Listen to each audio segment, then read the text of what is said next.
Hey, yo, it's me, Pops Van Marmalade, and you're watching the Comics-Related Madness Network. So come get some.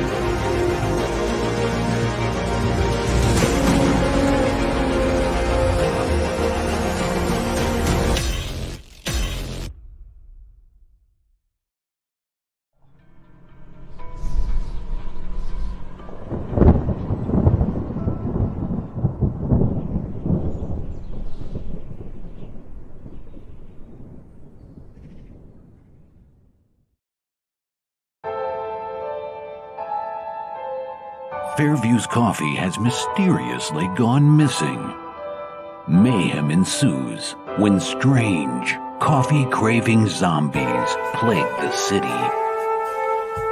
Detective Mickey Potatoes, an overworked public servant, uncovers why ordinary citizens are losing their minds and how to stop the coffee apocalypse. But it involves the mafia. And when you're dealing with mafia crime families, nothing is ever easy. The mafia controls everything in the city, including the police, including him. If he breaks the mafia, they will break him. So, the city is without coffee. The city is burning before his very eyes, but he's powerless. Detective Potatoes has the power to stop the coffee apocalypse, but if he does, he could lose everything.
Yo, hey yo, hey yo, hey yo, what's happening? Welcome to the show off. I am Pops Van Zant, and he is Houston, Texas, Dave Houston, something like that. I don't know. Good evening, Pops. How you doing, Dave? I'm okay. How are you doing? Well, it's good. kind of missed you last week. Yeah, you were a little bit occupied with Father's Day, I believe. Yeah, stuff like that. Trying to feel. Yeah. Well, it's only once a year. Yeah. So we are here. Last week we were going to do a tribute to the recently passed John Romita Sr. So without further ado, I'm going to let Dave take you on a little journey through the man's career. I do got one thing to show you, though, Dave. Yeah. I got one thing to show you, buddy. Ah, yes. I recognize that cover. I've seen that before. Yes. Marvel Saga. Mm-hmm. I'm pretty sure he did that one, right? Yeah, I'm pretty sure he might have done. Yeah. Very nice, too. Big brothers, Mary Jane. Well, I was going to say I'm going to struggle through this evening because I've got a bit of toothache and a bit of gumache going on. Well, if you start feeling uncomfortable, let me know. We can always make this a two-parter for next week. No, I should be okay. I've bought some stuff I can sort of rub around the area that's affected at the minute. So hopefully it'll keep it under control. Well, like I said, I totally understand. Yeah. I lived all my life with tooth pain to the point where I had them all pulled. All of them? All of them. I got so tired of having tooth pain, it was like, look, just... Right. And I ain't had a toothache since. No, that's one way to do it. Well, I mean, it was like severe pain all the time. Every time I turned around, I had ringing in my ear, I was like, nah, I'm done with this. Yeah. Jolly Ranchers when you're a kid are not good for you. No, that's very true. I used to just crunch, break teeth all the time when I was young, Right. I mean, my teeth weren't fully developed yet. I was breaking them on Jolly Ranchers, and then I lived with it my whole life. It's like, no fun. Okay. Well, I was just going to read a little bit on Wikipedia about John Romita Sr. He had a middle name, by the way, Victor. I didn't actually know that. He was born on the 24th of January 1930, and he passed away on June the 12th, 2023. So he got to the grand old age of 93. Damn. And he was born in New York City. And obviously, American comic book artist, best known for his work on Marvel Comics' The Amazing Spider-Man, and for co-creating characters including, as you just said, Mary Jane Watson, The Punisher, Wolverine, and Luke Cage. Romita was the father of John Romita Jr., also a comic book artist, and the husband of Virginia Romita for many years. And his son is, let me just check. I think he's got 2 children. Just have a quick peek. Let's see what it says there. His son is 66, I believe, so he's only about 3 years younger than me. So I just thought I'd let you know that. So we have 2 books, a large book and a small book. All right. I think we'll go with the large book first and get it over with. One? Yeah. Wow, look at that beast. This is John Romita, The Amazing Spider-Man, Artist Edition by IDW. Just trying now, to do you have like some kind of an idea of what to what, like Spider-Man, what number to what number was stuff he did? Does it give you an idea? On that, what I just read before, he took over obviously from Steve Ditko, didn't he? Right. I believe. So, he did quite a lot of those Spider-Man ones after that, up to about issue 100 and, was it 120 odd without looking? I'm not sure. How's that for a double page drawing?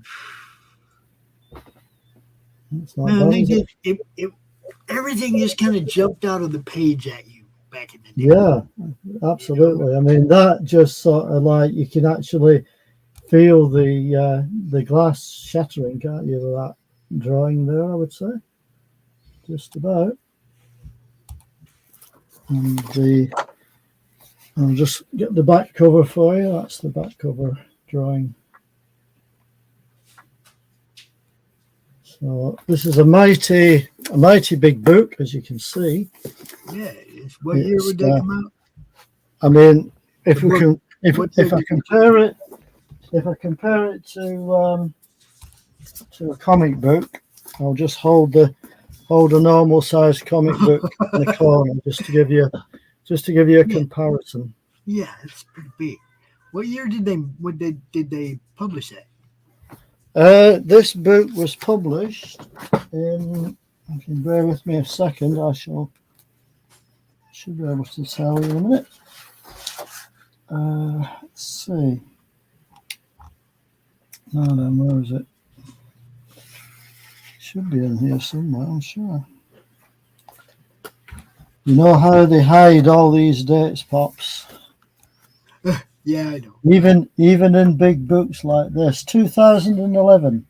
All right. This was published. And it was printed in China, and it's got it covers Amazing Spider-Man 67, 68, 69, 71, 75, and 84.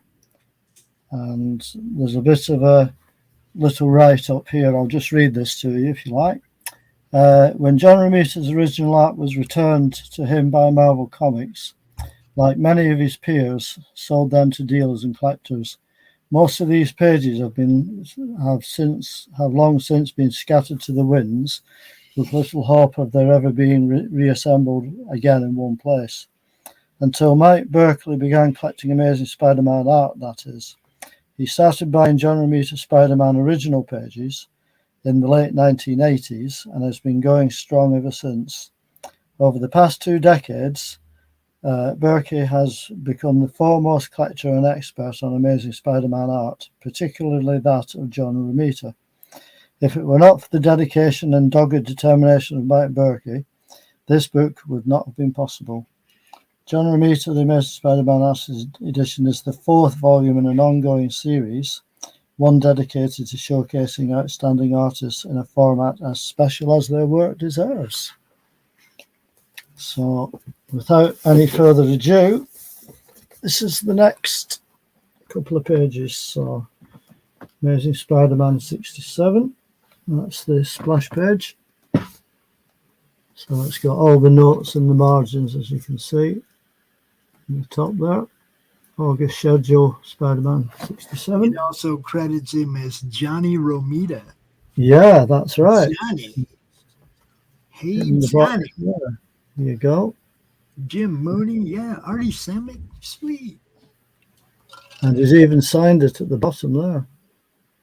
On the original, Jim Mooney and John Romita have both signed that at the bottom of the margin. So that is so all these are pages of the original art pages that were actually done at the time. So this is the next page, 2 pages. So let's say you have notes at the top and bottom of each page, like that.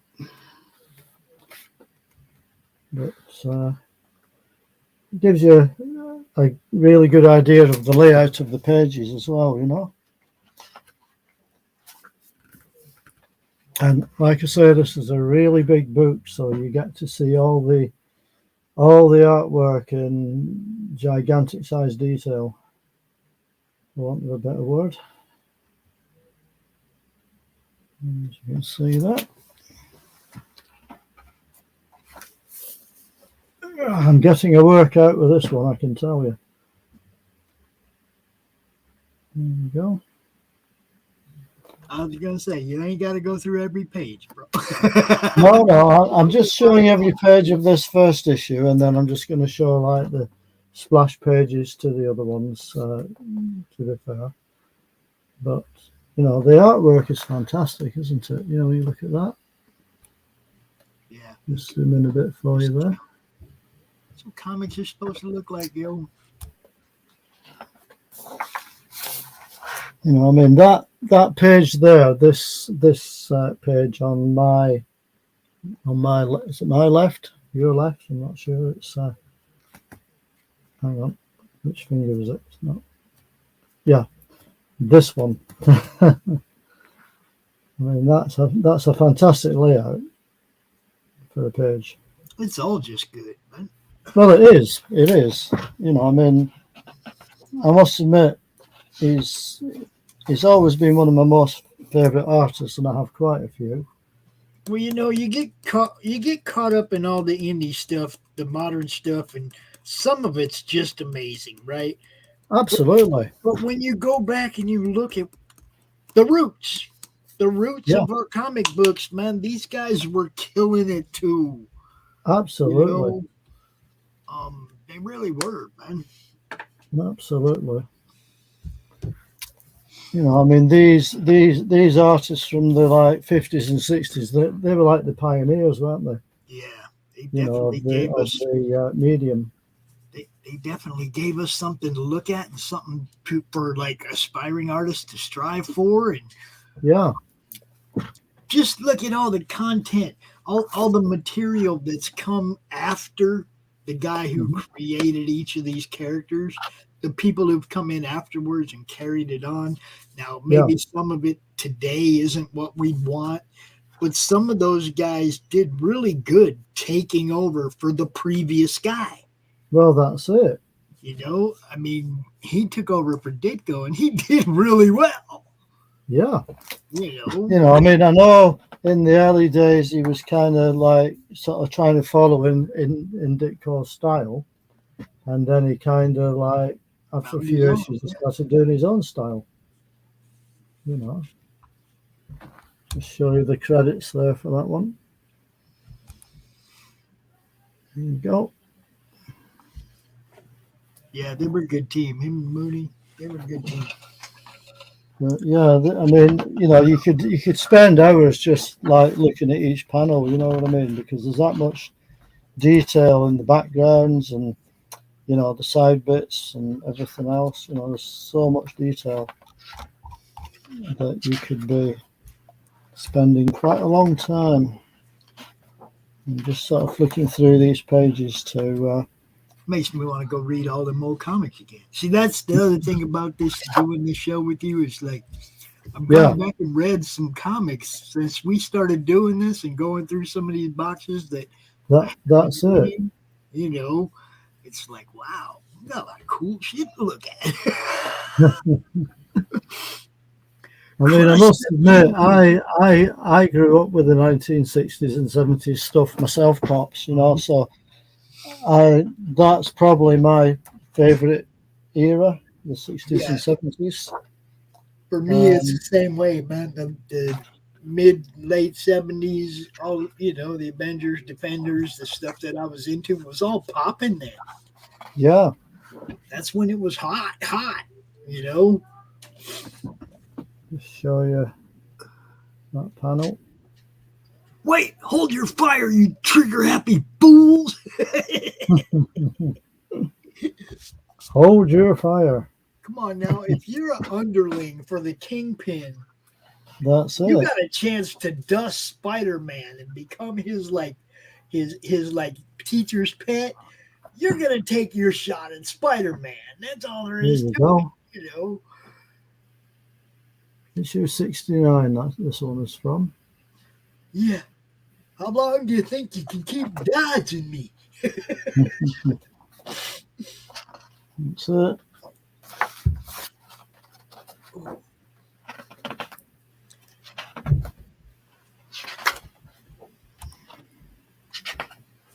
And this is the next splash page. Oh, Vic says, Ditko's art is a disturbing elegance. Then Romita Sr. brought something different that made the book better.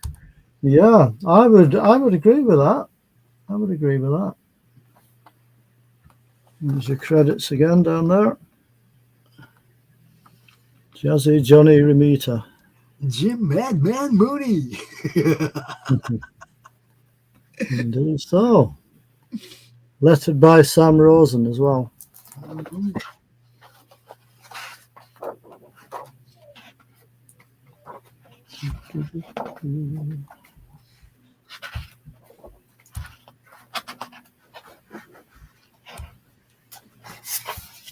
I'll just show you this one. It's got some grayscale on it as well as the black and white art.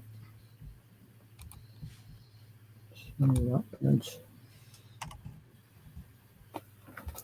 I think it's like shown as kind of photographs, really. That's probably why.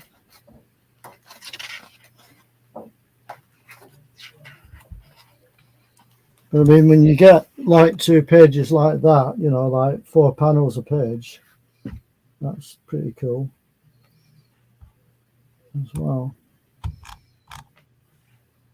As you can see, he's fighting Quicksilver. There you go.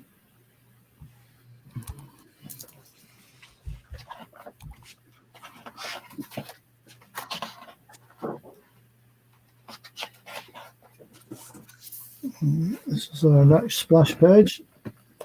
Death Without Warning.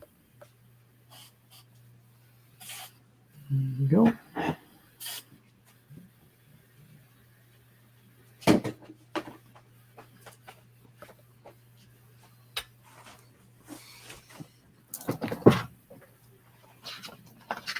So this is number 75 we're on now. I like that panel there. That's quite a dynamic panel, I think, there. Yeah, it is. Isn't it? Yeah. I am still Silvermane. I'm still your leader. That's it. That's it. Indeed. There's that panel from the start of the book for you. Yep. It's got the word balloons in it as well.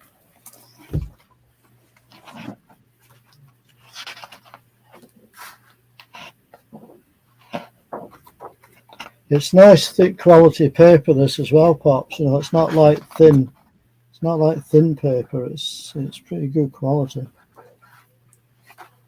So I gotta ask you, do you have a favorite Spider-Man individual fight?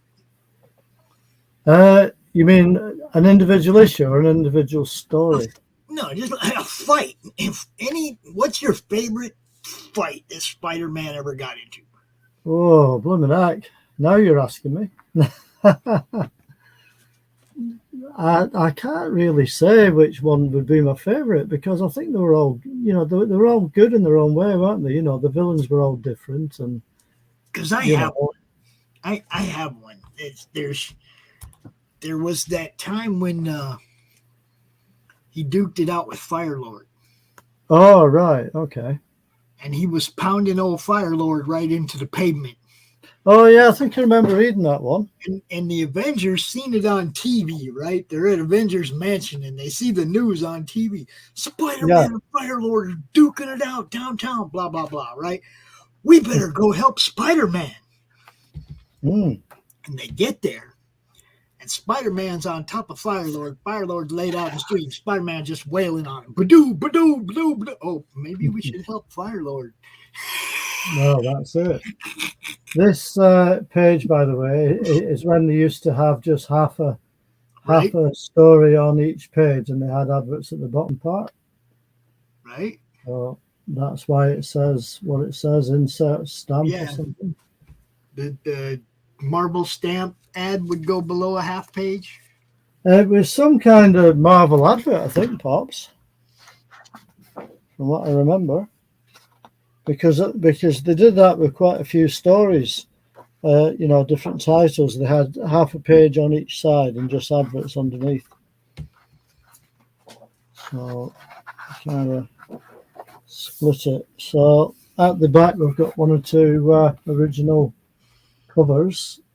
So you've got that one there, Escape Impossible. That's issue number 65. 67. Yeah.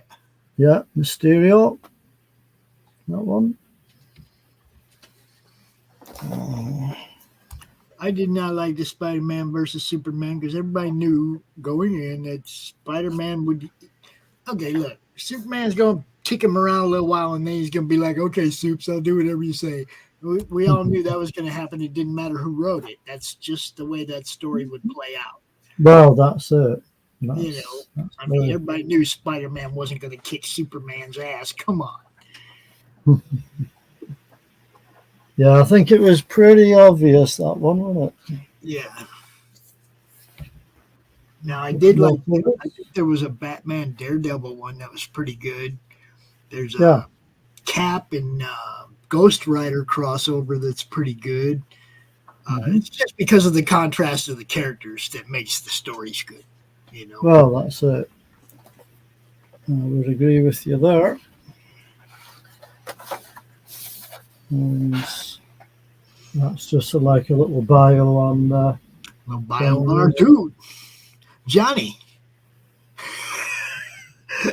I can't believe you said Johnny Romita. It says on the back of here, basically, John Romita Sr. was born on January the 30th, 1930 in Brooklyn, New York. He attended the Manhattan School of Industrial Art, later the High School of Art and Design, graduating in 1947. In 1949, Romita was working for a lithography company when he received his first comics assignment as a ghost artist from a high school friend for Timely Comics, the company that would soon become Atlas Comics and eventually Marvel Comics. Romita was drafted into the U.S. Army in 1951 and was stationed on Governor's Island in New York Harbor, where he served as a layout artist for recruitment posters and other graphics-related duties. Later that year, while still in the service, Romita began doing his first non-ghosted stories for the newly christened Atlas Comics. He drew science fiction, western, romance, and war comics, as well as the newly resurrected and short-lived Captain America. In the mid-1950s, Romita began freelancing on romance stories at DC Comics, the company he would go on to work exclusively for into the mid-1960s. By then, the popularity of romance comics had waned, and Romita, after initially accepting an offer from an advertising firm, instead returned to his roots, Marvel Comics. At Marvel, after 8 issues on Daredevil, because that's the one he did first, Romita took over the Amazing Spider-Man following the departure of Stan Lee's co-creator on the series, Steve Ditko. John Romita's first issue of Amazing Spider-Man was number 39, and a good case can be made that he went on to become the definitive artist on this character, delineating 2 runs on the Amazing Spider-Man, the Spider-Man newspaper strip, and numerous related covers. Additionally, Romita served as the art director at Marvel Comics for many years, helping shape the public face of the company. In 2002, John Romita was recognized for his lifetime body of work and was inducted into the Bill Eisner Comic Book Hall of Fame. So he did 8 issues of Daredevil before he went to Spider-Man. Yes, he did, because I read that Stan Lee was trying him out on Daredevil first before asking him to do Spider-Man. Well, I think John Romita actually wanted to continue doing Daredevil, I'm just saying, I think I have to find those 8 issues of Daredevil now. Oh, right. You know what I mean? I'll bet those 8 issues are going to go up in value a little bit.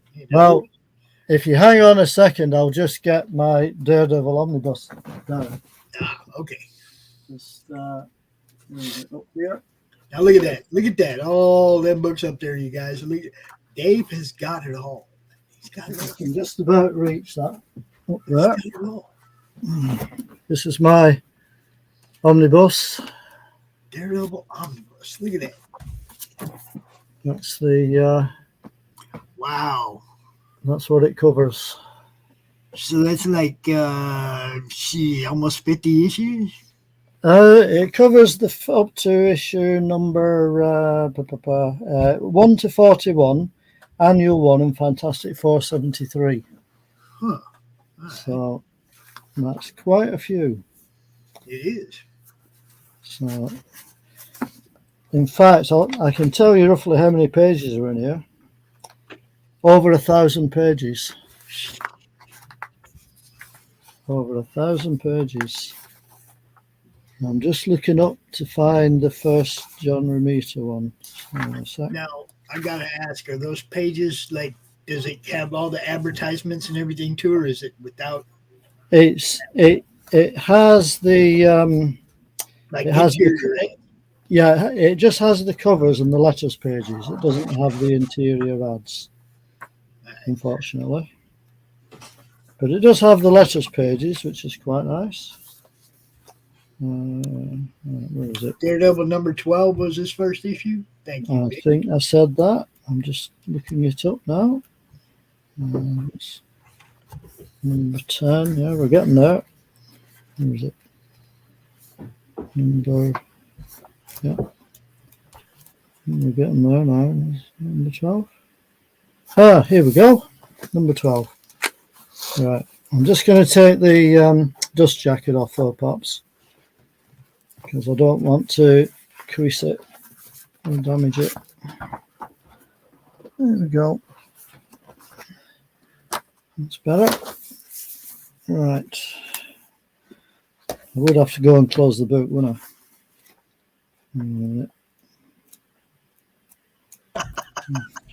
Just had it before as well, haven't I?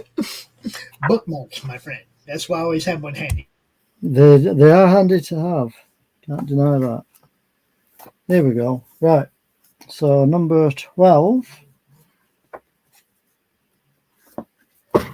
So there we go. That's the cover to number 12, Kazar. And as you can see, if I hold that in there, Sightless in a savage land. and introducing the matchless artistic wizardry of Marvel's newest and most eagerly awaited illustrator, the intimidable John Romita. Nice. He didn't call him Johnny there, though. No. But that was his first splash page there. I'll show you the next issue now. This is number 13. So the layouts were by Jack Kirby, and the drawings were John Romita. There you go. Can you imagine sitting at your desk and you get a pile of stuff from Jack to do? You get a pile of stuff from Jack to do. That'd be This is the next one.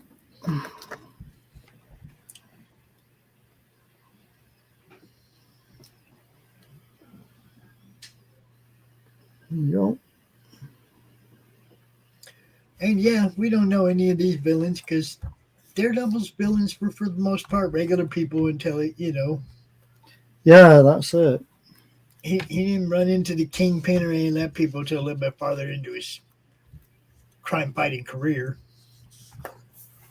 This is number 15. I'll just show you the cover first because it's on a different page. There you go. It's Ox from that group, that trio. That's it. Well, we had the Lasso.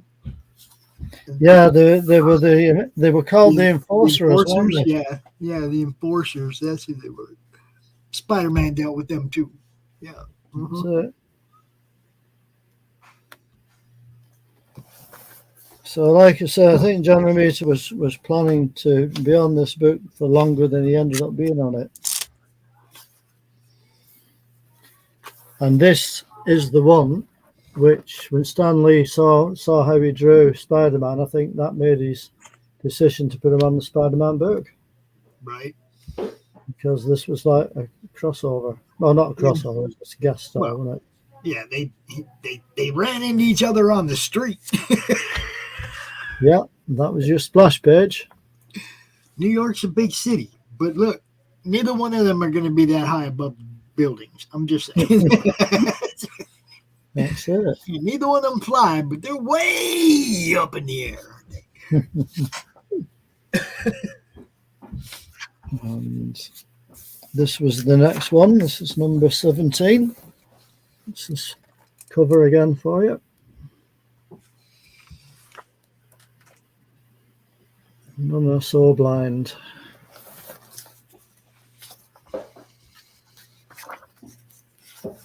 And then this is the splash page again.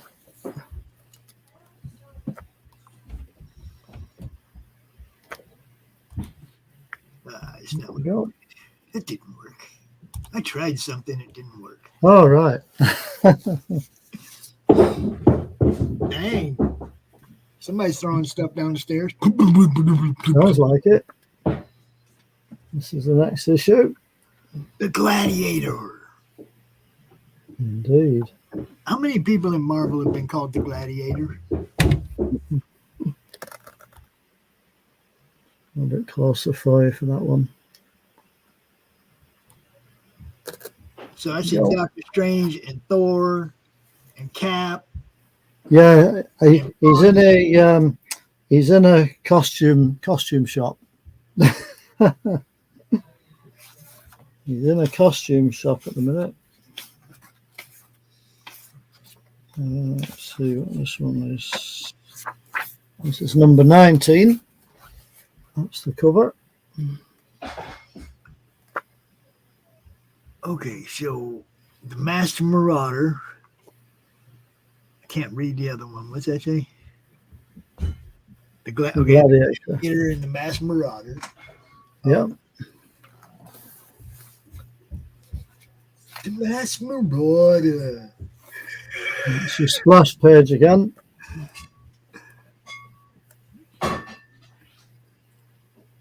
And yeah, that Billy Club's really talented too. Absolutely. That Billy Club's got skills, you know. Not wrong. And that was the last issue he did, number 19, because the following one was when Gene Colan took over Daredevil.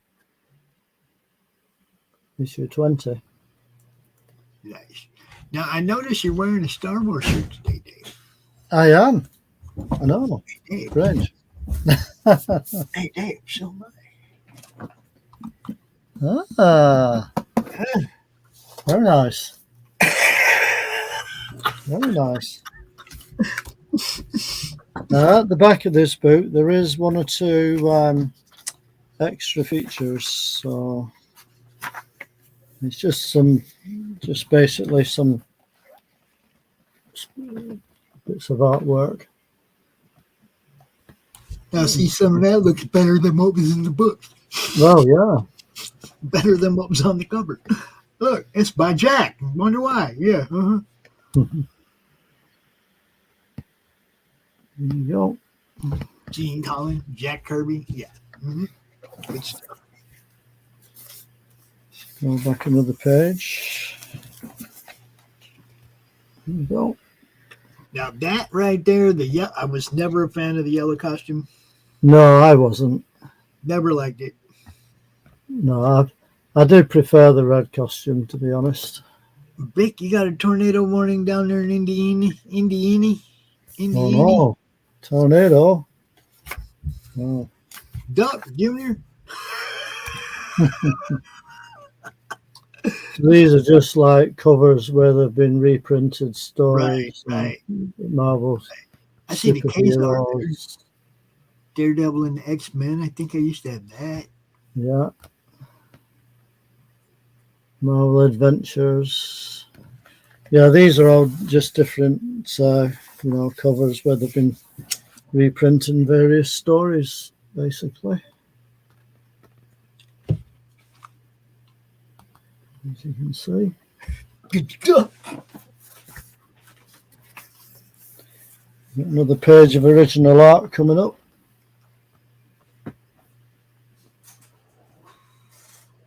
See that?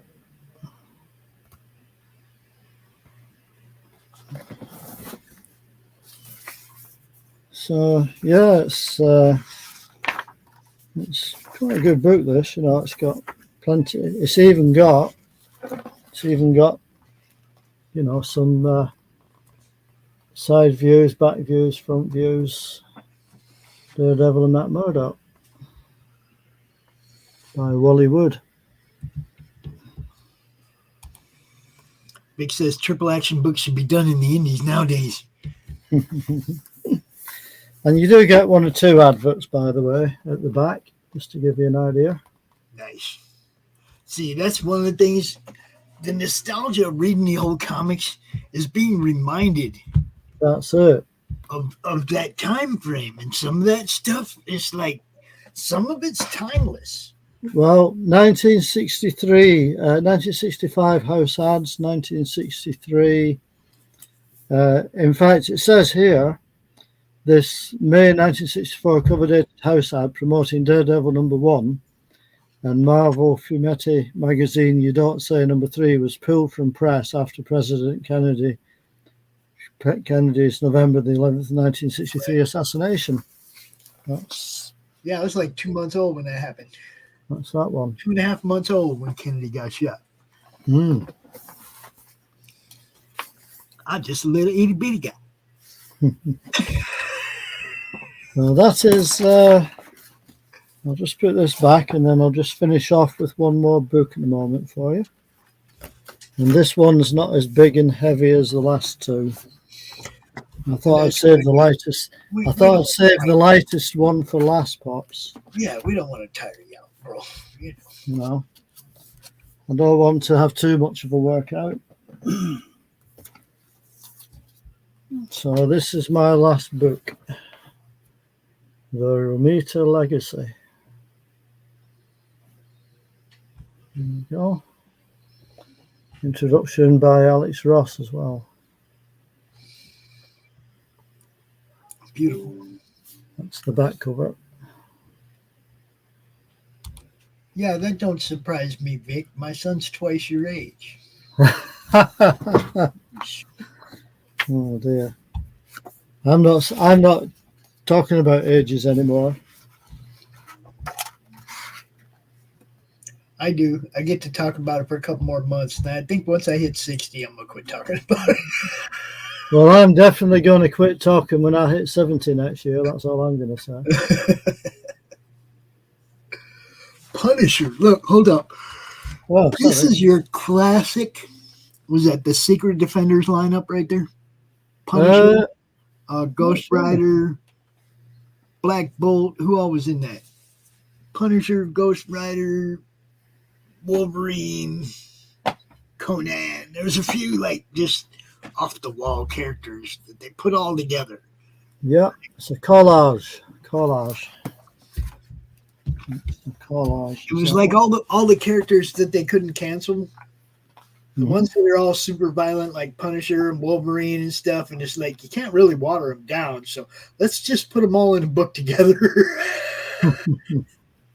Conan, you know, Elektra. It was all the really mean, popular mean anti-heroes or whatever you want to call them. Venom, you know, like those characters all belong together. It was great. Oh, there's my girl. Yep. That's my girl right there. That's it. Look. My thing for redheads comes from Wilma Flintstone. And yeah, of course. Yeah, she was a redhead, wasn't she? Yes. Her and Mary Jane, man. It was like, you know, that's where my redhead affixation or whatever you want to call it. So this is some of his advertising art that he did for a bit. You know, John Romita.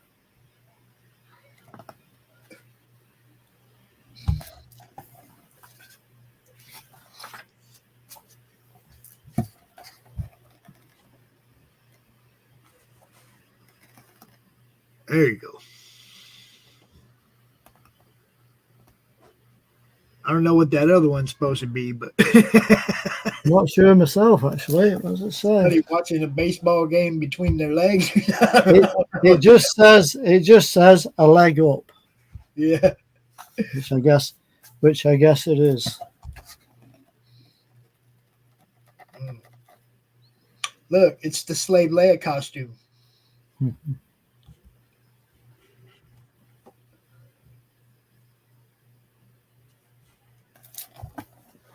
That was way before Slave Leia, though, but that's exactly what her top looked like and everything.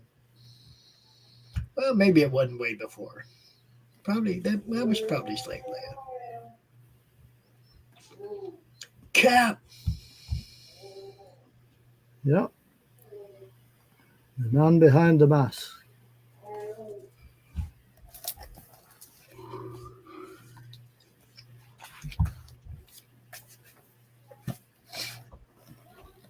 And these are some pencil sketches. Is that Superman? No, it just says "in love." So it's probably from one of his romance books. Yeah, I think it's just some generic characters.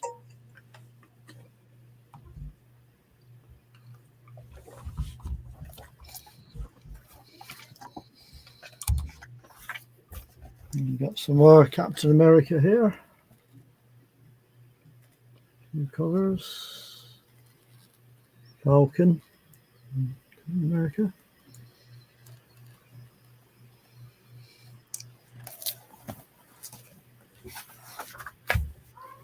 They should have done more with the Falcon back then.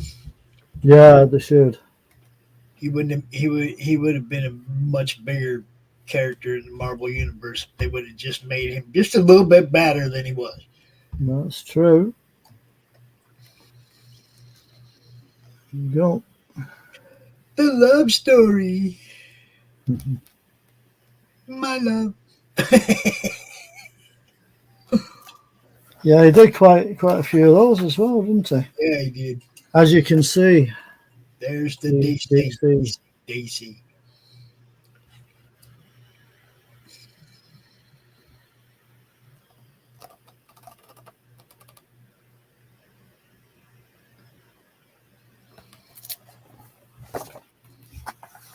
Yeah, it's a nice book, this, actually. There's plenty of illustrations in it, as you can see.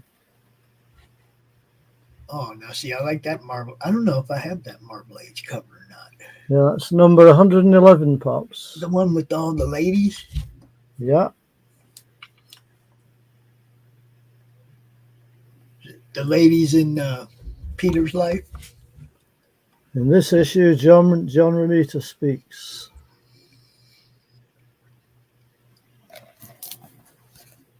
Marvel Age 111. Couple of Daredevils. Gladiator, yeah.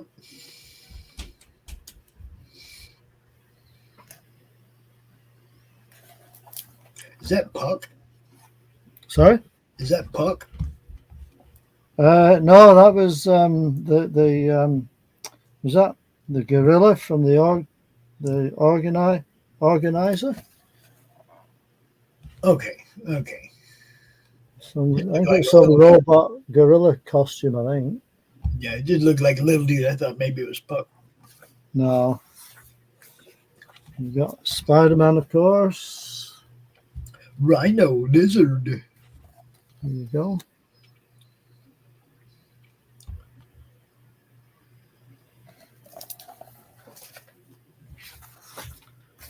Yeah, I would agree with Vic about Romita coming from romance comics. He did know how to draw the ladies. Yes. I must admit. Now, what do you think about this upcoming Craven movie? I'm not. I don't know too much about it, to be honest. Yeah, so I'm not sure. I'm just afraid they're going to hack his backstory or mess everything up like they do all the time. And it's like, come on, man, can you just? Yeah, I'm guessing it's probably not. I mean, it's a bit like I watched that Black Panther film with the the new one with Namor in it. That didn't look nothing like him. No. You know what I mean?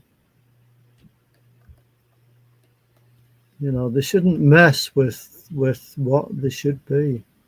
Don't mess with what works, that's for sure. People liked it the way it was written, the way it was drawn, the the costume creation, all that shit. All that fell into place to become popular for a reason. That's it. When you start pulling threads, you end up with a frayed tapestry. Absolutely. I think these are from the newspaper strip that they did. Man, I used to love that newspaper. Every Sunday, and then every day there'd be like 3 panels, and then on every Sunday there'd be like two full strips. That's right. Yeah. There you go. Yeah, I've got some of those books as well. Where they've reprinted all the paper stories as well. What's a newspaper? Big. What's that? Big. What's the newspaper? It's a newspaper. It's something with print on it. You see that room right there where all them people are? That's the press room in a newspaper. No, actually, it's a room, but all them people worked in a press room in a newspaper.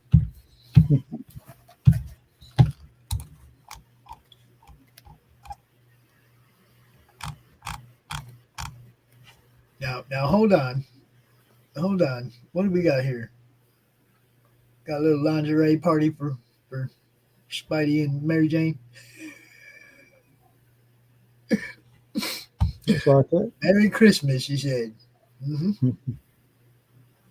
Now another one that Spidey messed around with, Black Cat too. Spidey was messing around with the hotties too. That's right.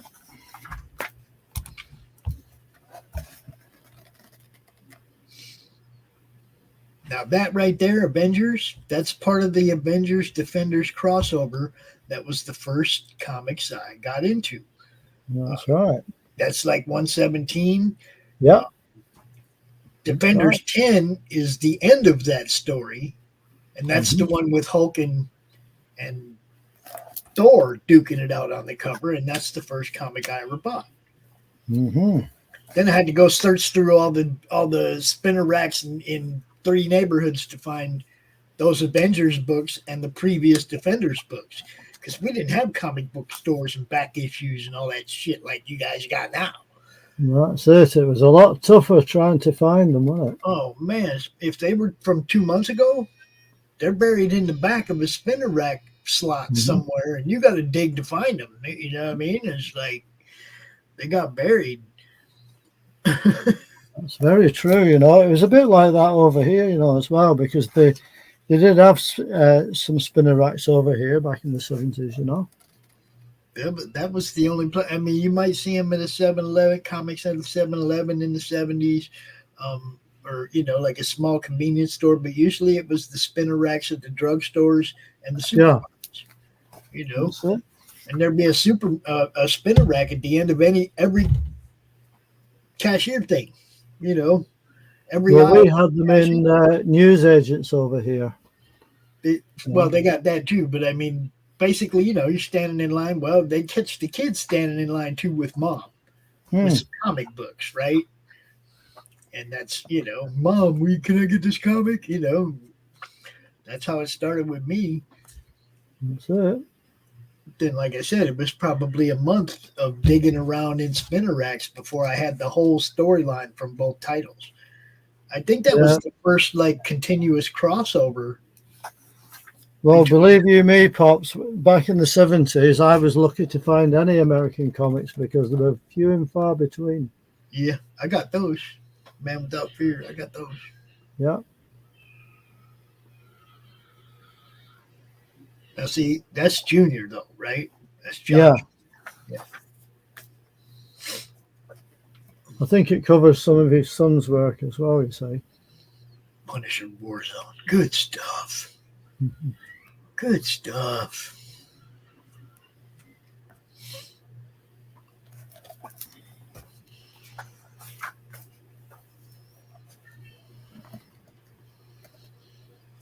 And we're approaching the death of Gwen Stacy. Well, it could be. This is from Amazing Spider-Man 568, so it's way past that. Oh. because the latter part of this book is his son's work. You see, not. Oh yeah, that's McFarlane webbing. I can see that. Yeah.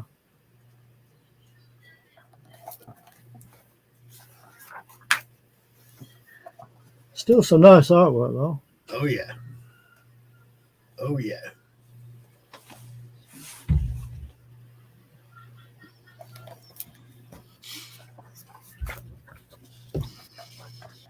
Here you go. It was upstream all the way. Hell yeah. There's your press room, your artist room, everything right there. Look. He's got his art table set up in front of him, and all the characters are just appearing around him. That's awesome. Isn't that good, that? It's nice. I've got a couple of ladies on this page for you. Storm. Yep. And Mary Jane. MJ's always, man, she can do anything. I'd read it.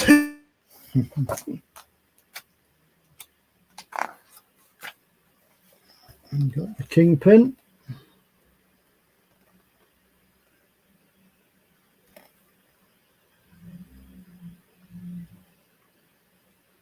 That Captain Marvel? Who's he messing with? Right? It says Kingpin and the Nightman. I don't know who that is. Okay, I know who that is. That's I want to say something to do with Gambit's past. Is it? Right. Yeah.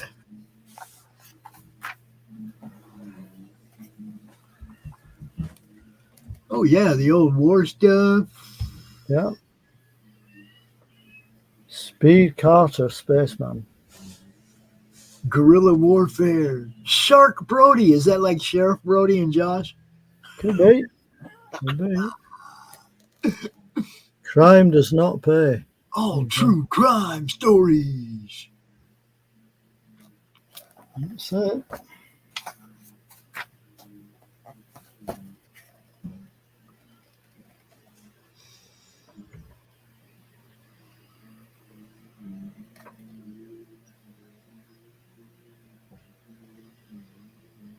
That's cool.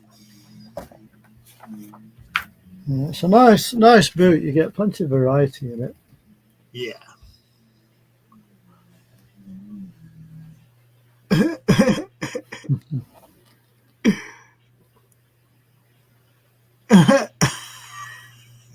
Kid knocks him out the door.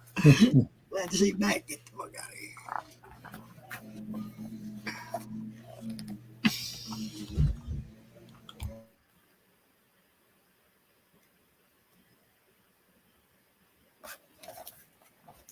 Really good stuff, Dave. Yeah, isn't it good?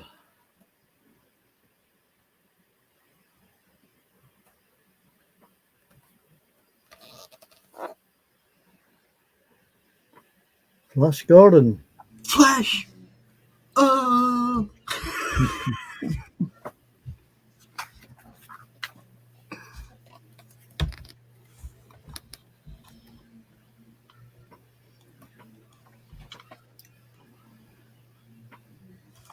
Even did a Robert Kennedy sketch. There you go. Yeah. Chamber of Darkness. Huh.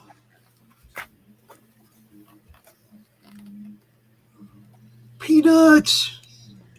Yeah. Man, look, them some of my favorite characters right there ever in all my life.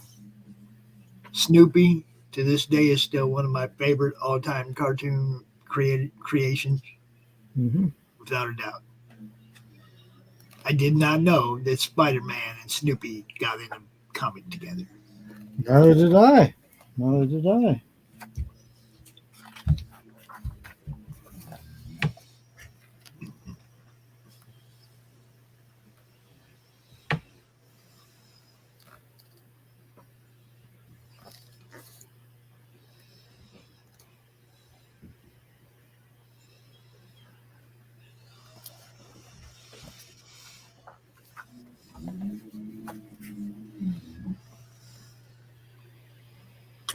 Marvel superheroes. Yeah, Hulk and Submariner.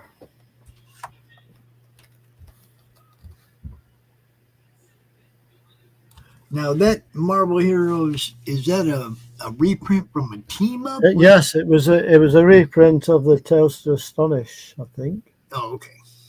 Yeah. Yes, it reprinted some of the earlier stories from a few years back. I like this drawing. That's quite nice. Devill and Spider-Man.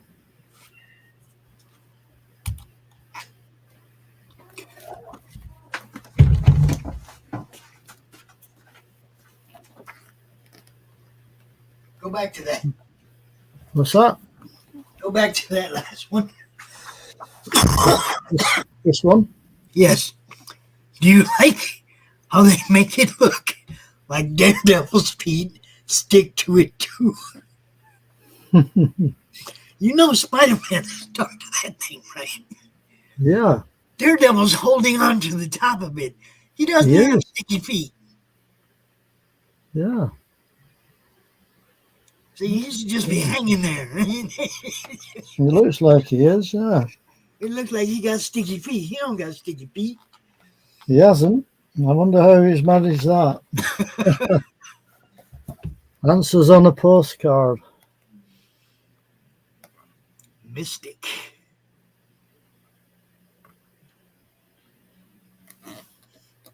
Now I remember Foom. Yeah, I used to get this magazine every time. I think I got a couple of them. Yeah. I had a full set, but I sold them, unfortunately.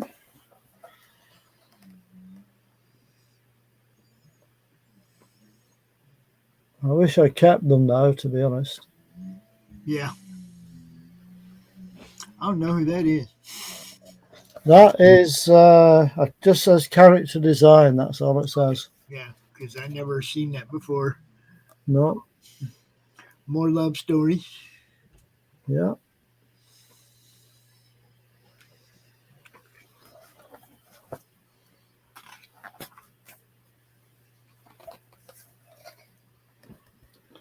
Don't know if you'll see this one too well because it's kind of blue and white. Hang on. Is it gonna? Not gonna work. Oh, there we go. There it goes. Just took a while to focus that one. It was like a thumbnail layout or page layout. Yeah, yeah, it's kind of like blue pencils, you know. Stan. Spider Stan. Spider Stan. There you go. From 1977, that one. The Daredevil.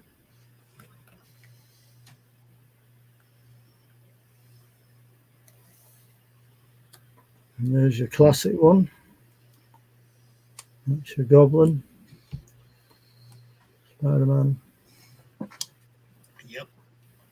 That's the one. That's the one. Come on, Peter. We're going for a ride.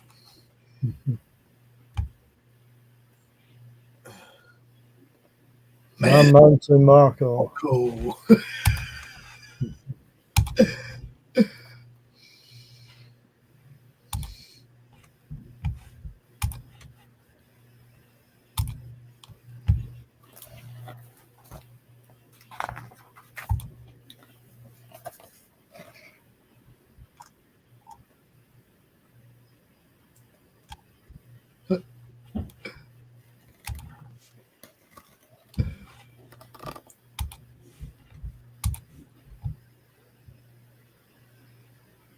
Just another character design?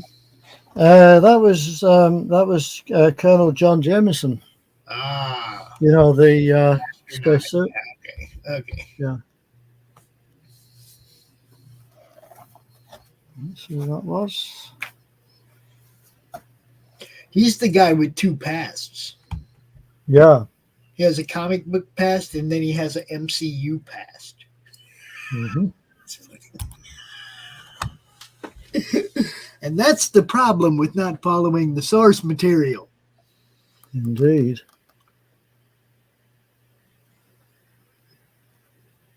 What's up, Doc? The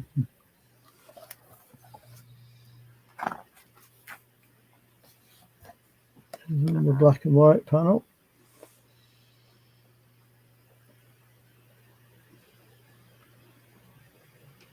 How come there's so many villains and heroes with bucket helmets?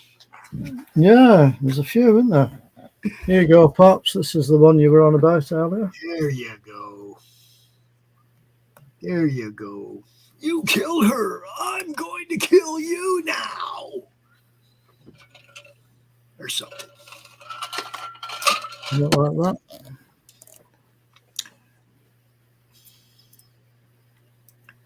And see, now that right there, bring on the bad guys. Yeah, They left out some really good villains they did. in that, you know? Yeah, they did rather.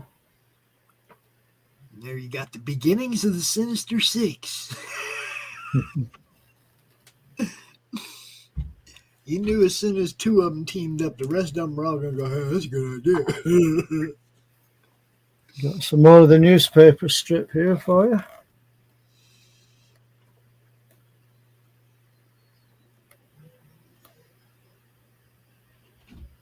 Yeah, it was really hard to read those two, man, because you always had to wait. You were always waiting. I mean, it was the same with the comic book, but the comic book, you got like half the story or, portion of the story. It's like those things, you got 3 panels. That's Then true. wait tomorrow to get 3 more panels. Wait till tomorrow to get 3 more panels. It was like, geez, let all the papers stack up for the week and then read them all at once. That's why I like these books you can buy where it's got the whole lot in them. Yeah. Happy 1975. Wow. Look at that. Wow. 1975. Crazy. Dave, if you want to go ahead and give your arms a rest, dude. Say that again, Pops. I say, whenever you want to go ahead and give your arms a rest, you can. You're good. No, you're okay. This book's quite light compared to the others I had, so we're doing all right. Right. There's not too many more pages left, to be fair. Okay.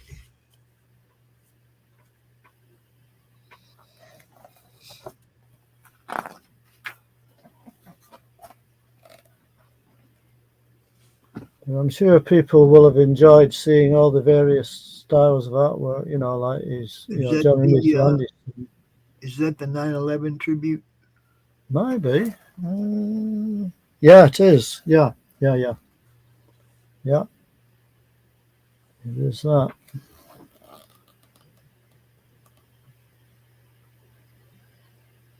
I do not recognize that. I mean, I know it's obviously Spider-Man messing up the Fantastic Four, but I don't remember him messing up the Fantastic Four with mind powers. Yeah, I don't. It might have just been a special drawing. Yeah, because I don't remember.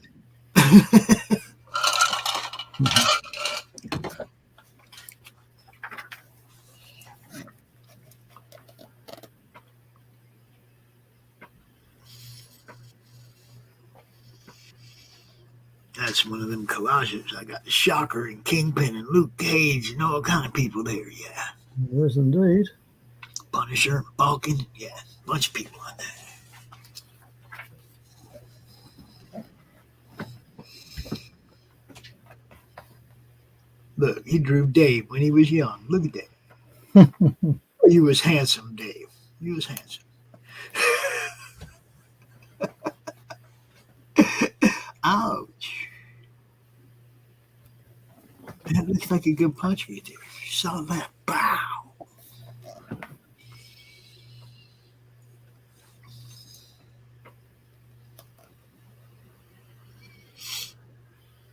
All right. Is that Hercules? Doesn't say. Oh, yeah. Sorry, it does say Incredible Hercules. Yeah, that's right.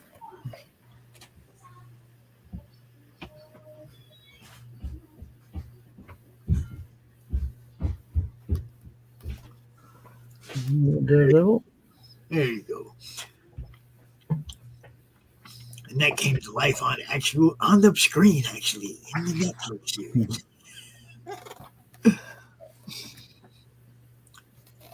Oh yeah, I remember that. It's one of those activist books.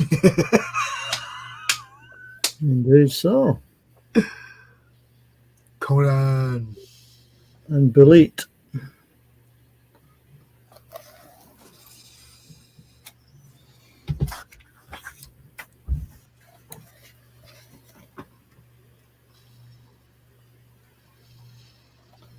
There you go.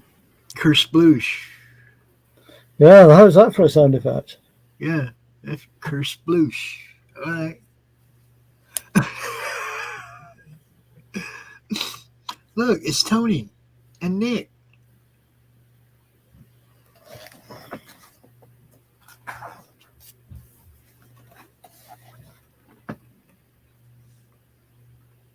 And Nick Fury, that's another guy with two separate pasts. It is. You know. Ooh, look, it's the Abomination.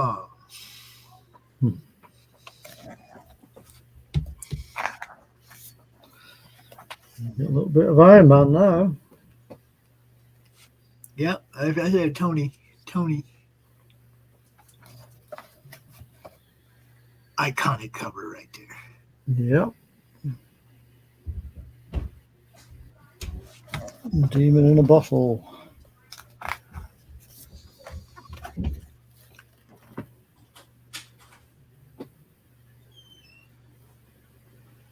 You can't beat Fusion, the twin terror.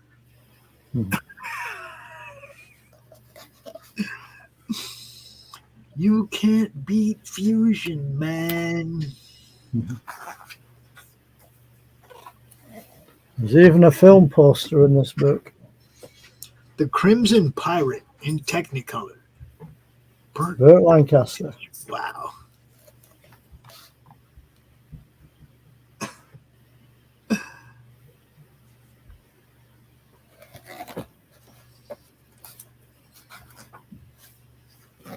Here's another one.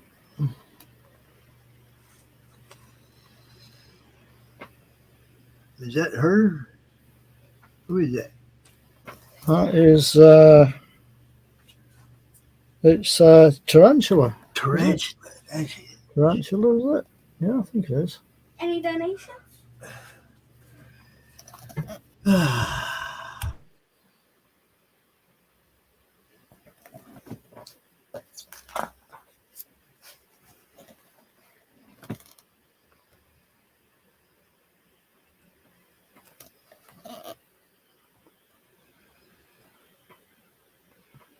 Miss Marvel.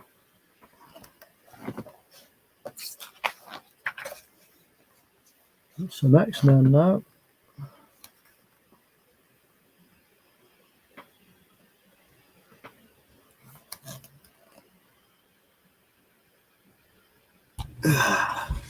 Punisher and Batman. That one. Punisher and Batman. That's what I was talking about earlier, I think. Mhm. There's also like a Batman and Spawn, I think. There's some good. Some of the stories are good because they're written with the character, the characters are balanced so that, you don't know who's going to win. True. That one right there, that's pretty even battle right there. Punisher and the Bat. I mean, everybody's like, Batman, come on top because he knows all this stuff. Yeah, but Punisher just ruthless. That's it. And Batman gets knocked out a lot. And if Punisher knocks him out, it's over. He ain't gonna let him come back.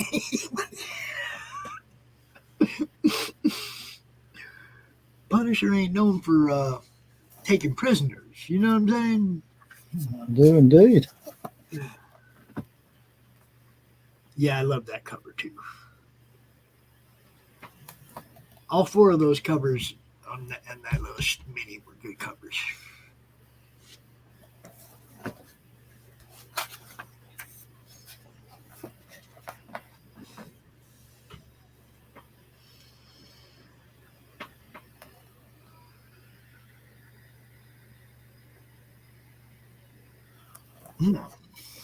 I don't really know who Spider-Man was beating up right there. Is he sleeping? He's Looks bleeding. like it. He's knocked out. He beat up. That's a sinister looking Spidey right there. It certainly is.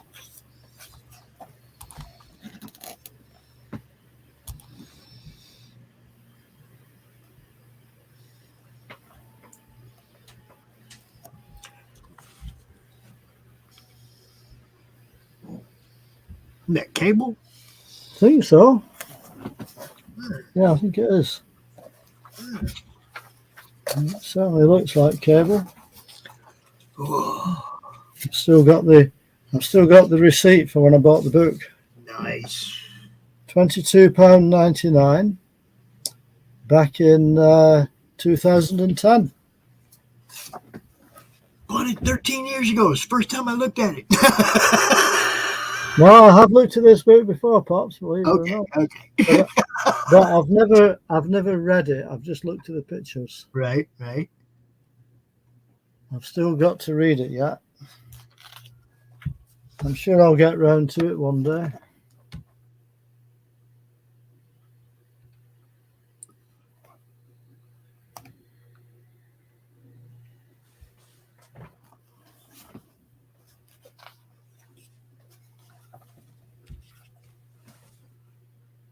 Looks like a scorpion. Scorpion, yeah.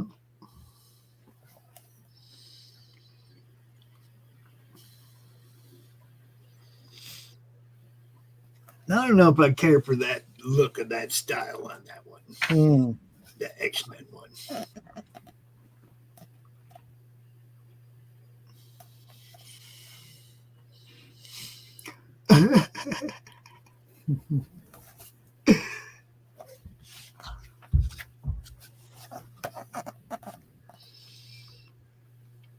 He liked to draw people covered with blood a lot, didn't he? He did.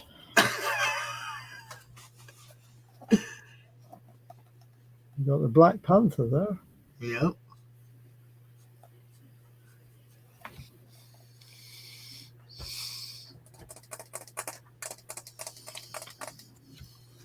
Is that Venom busting out of a Spidey costume? Yeah. I'll give you another look at that one. Yeah. Cool. Red Hulk, is it? Yes.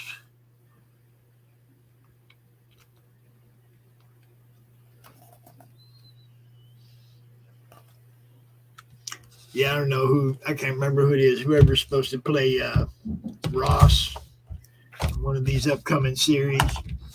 And he's like, does that mean you're going to be the Red Hulk? And the actor's like, there's a Red Hulk? There's the Rhino. When they read the source material. You know? I just love when an actor actually reads the source material. There's a Red Hulk? Dude. There's a gray one, too.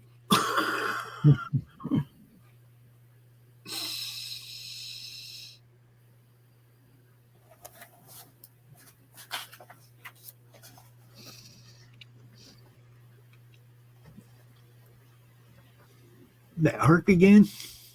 Looks like it. Yep.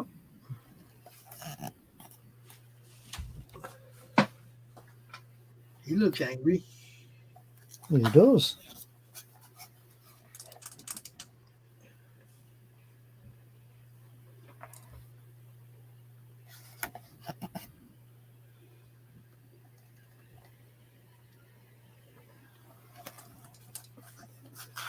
Just on the last couple of pages now, boys and girls.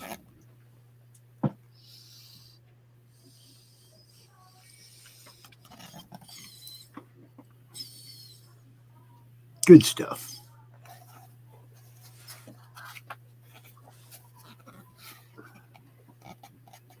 Kick ass. I got those books.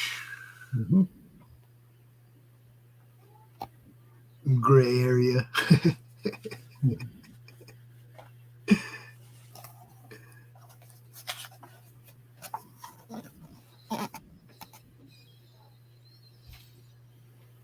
Spidey's webs.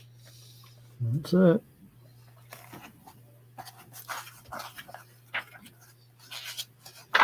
And just finish off with. There you go. Just finish off with that image for you, I think. And then it just lists all the all his work in these pages here. That's a lot of work too, huh? Quite a bit. Yeah. There you go. Nice. So I hope you enjoyed that, Pops. Very much, very much. Yeah. A little posthumous thank you to Mr. Romita for all the awesome. I never got to meet him and tell him that in person, but a lot of great books that he did that we grew up with, man. Yeah. He will be missed. And You will that. condolences to the family and whatnot. And we got to figure out what we're going to do next week. What are we going to do next week, Dave? Well, we won't be doing it with me because I'm on my holidays. That's right. That's right. We got next. You taking next week off? I'm taking next week off, Pops. Okay. But if you can find somebody else to join you, feel free. Yeah. If I can get Timothy to come out with me, I will. But if not, we'll just wait till next week. Okay. So I think we said we were going to do some Iron Man. Yeah. We can do Iron Man, and then I don't know why Vic keeps saying Charlton. Is that all you own, boy? Well, I do actually have a book on Charlton. A Charlton companion. It for me, it's just about what's hard to get at now. Yeah. And stuff like that is stuff that got packed away because it's not stuff that I. Well, luckily I've got most of my stuff accessible, so we should be all right between us. All right. Well, how about we do Iron Man the week after next? Yeah, that sounds fine. And then maybe we'll do Charlton the week after sometime. Why not? Because I've got a nice book on Charlton comics for Vic. Vic, if we do Charlton, you better come out and show us something, dude. That's all I got to say.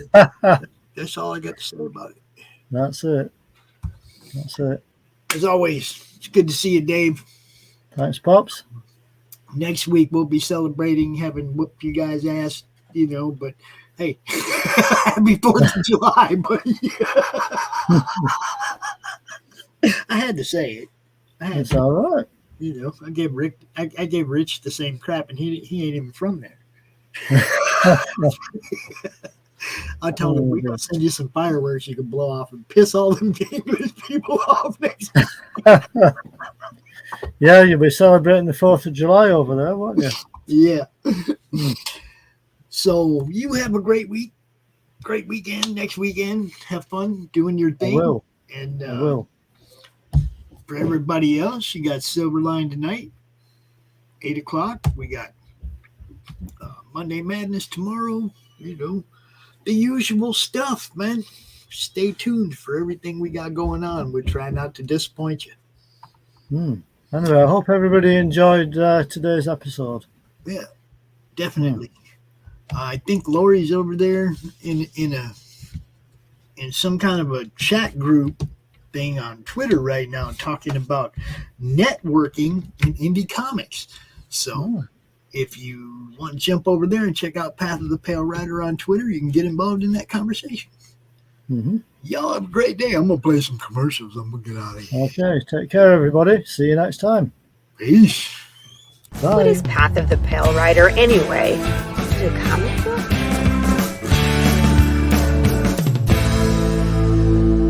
No, that's not it.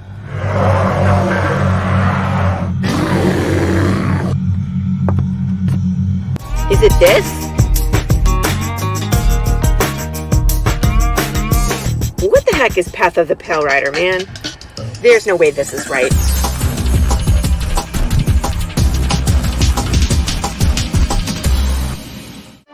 How about this? I have no idea. We can rob a bank. Oh, it's there.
The Civil War was America's bloodiest conflict. Over 500,000 died to preserve national unity.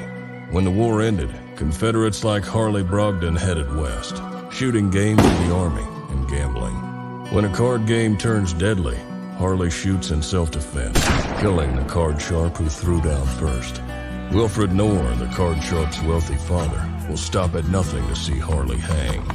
Harley flees to Cobb's Gap, an old silver mining town at the foot of the Rockies. A remarkably peaceful town, especially after dark. But the sheriff harbors a dark secret, and no one dares go into the mines anymore. Cobb's Gap is full of secrets. People speak in hushed tones of something in the mine. Something worse than their cursed sheriff. Something even the Indians fear from the deepest pits of hell. Every secret will be exposed. Bronze Star. Order your copy at bronzestarcomic.com.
Comic Books for Kids provides comic books to kids in hospitals and cancer centers across the U.S. It's a place where we can all work together to make sure every child has a comic book. 100% of all proceeds go towards the kids. It's about making a difference, and while they're in the hospital, allowing them to fly like a superhero, battle dragons, or rescue teddy bears. We are in every state in the country and now support over 160 hospitals. Every month, we add more. Visit cb4k.org.